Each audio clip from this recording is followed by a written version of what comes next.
Looking ahead to the 2024 election, some fear upheaval should Donald Trump lose again. National security expert Juliette Kayyem argues, the government isn't ready for the violence Trump might unleash. She joins Hari Srinivasan to discuss what President Biden must do to plan for the worst. Now, when practiced correctly, law and order is vital in upholding American and all other democracies, as we saw on January 6th, when a violent mob incited by then-President Donald Trump sought to prevent a peaceful transition of power. So, looking ahead to the 2024 election, some fear another upheaval should Trump lose again. Our next guest is one of those sounding the alarm. Homeland Security expert Juliette Kayyem argues the government isn't ready for the violence Trump might unleash. And she's joining Hari Srinivasan now to discuss what President Biden should do to plan for the worst. Christiane, thanks. Juliette Kayyem, thanks so much for joining us. You wrote an article recently, the title was, "The Government Isn't Ready for the Violence Trump Might Unleash."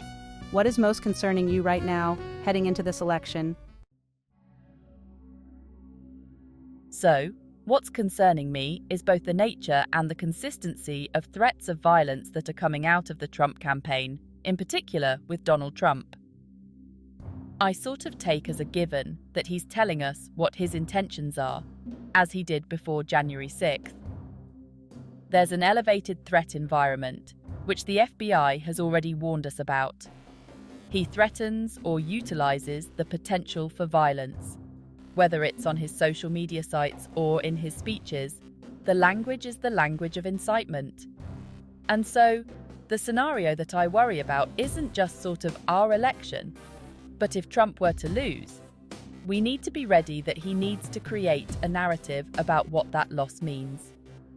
It was stolen, the election was rigged, and President Biden, not as the candidate, but as the President of the United States, who needs to guarantee a peaceful election, needs to be more transparent on what the preparations are and take some of the advice of the January 6th committee report to get ready for potentially the next insurrection. So, what was some of that advice from that report that bears repeating and bears keeping in mind? So, there's two different pieces of the report. 700 pages are a documentation of what happened on January 6th and a telling of how that was essentially a state-sponsored insurrection. There are about 45 pages of recommendations, but they are worth following. Some are sort of increased sentencing, enhancements for the kinds of crimes that we saw around January 6th. Those would require congressional approval. But others sort of direct the federal government to be more organised, more centralised, to share information with state and locals, and be prepared in particular for the time period between November and January.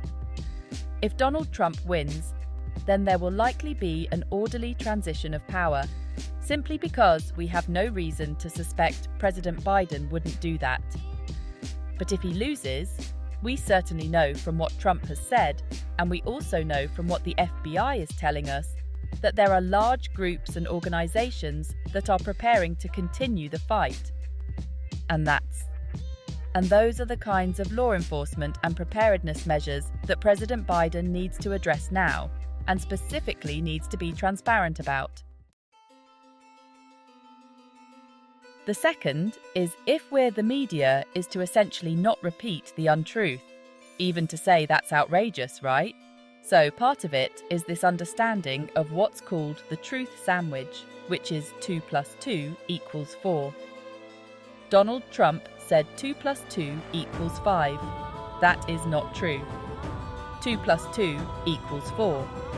That is a way to think about how we package truth. And then the third piece is, sometimes it's not words. I have long believed and have written and believe it now that law enforcement and prosecutions have a role in this. One of the reasons why the insurgency groups are essentially on their knees, it's hard for them to raise money, it's hard for them to recruit, is because of these prosecutions. So, part of it is also letting people know there is a price to pay for unlawful conduct, that this isn't just words. So, some of the prescriptions that the January 6th report laid out was in what we do physically to prepare the DC area. If President Biden was to win the election, and we kind of have another rebuilding of forces that want to do something on January 6th or another day, and the Biden administration says, hey, you know what? We're going to declare this kind of a national security event, and we're going to have that kind of security around it.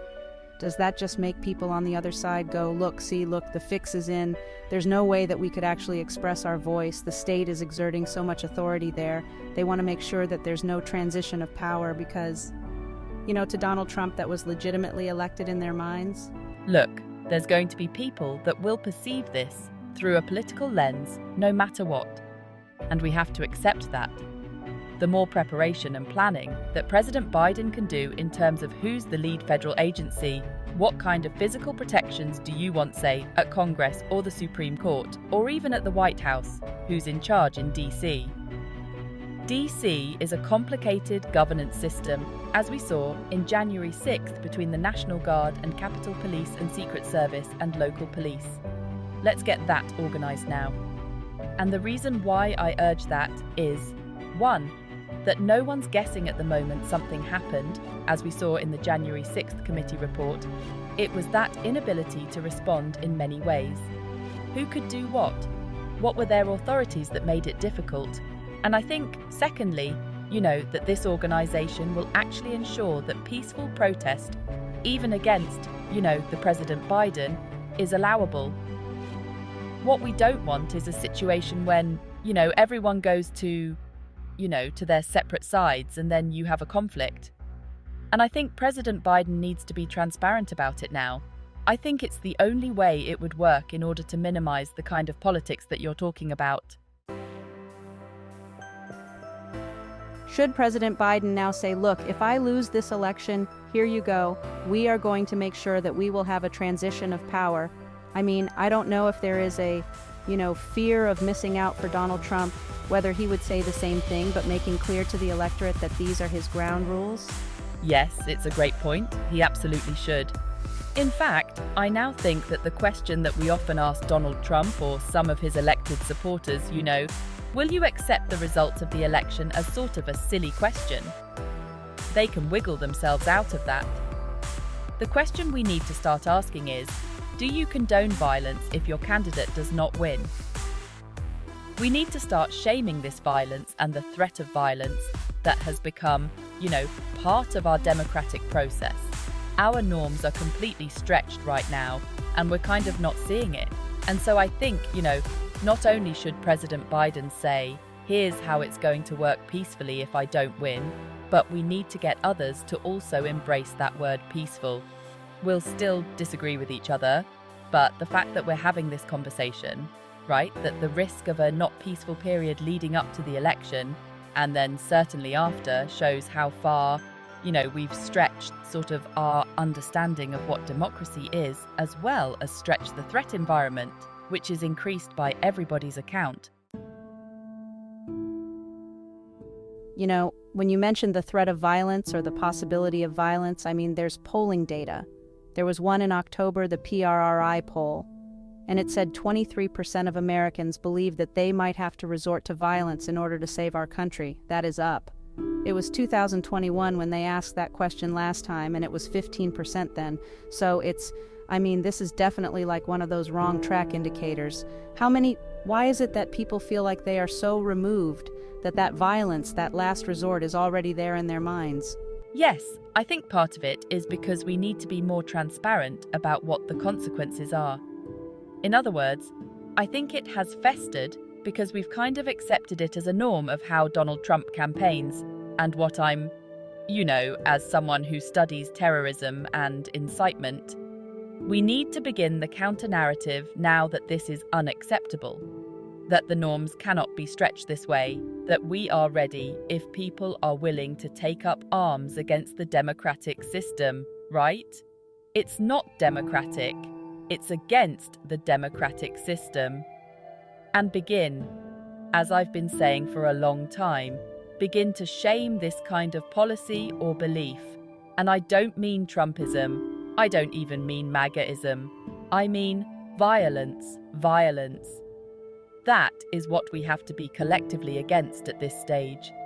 It cannot be winked away, or he jokes, or he was just kidding, or he didn't really mean it, or, you're just passing words from him. I think I can say with confidence, he means it. And my proof is January 6th. I mean, I don't need another example. It's 4 years later, and I think we should feel confident saying that. It's not political. It's just, I'm reading the data.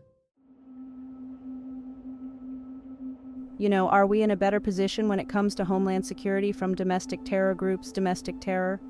When the FBI or other agencies look out at this landscape, are the preconditions the same, better, or worse than what happened to January 6th? I say that they're different, and that difference doesn't necessarily make it better.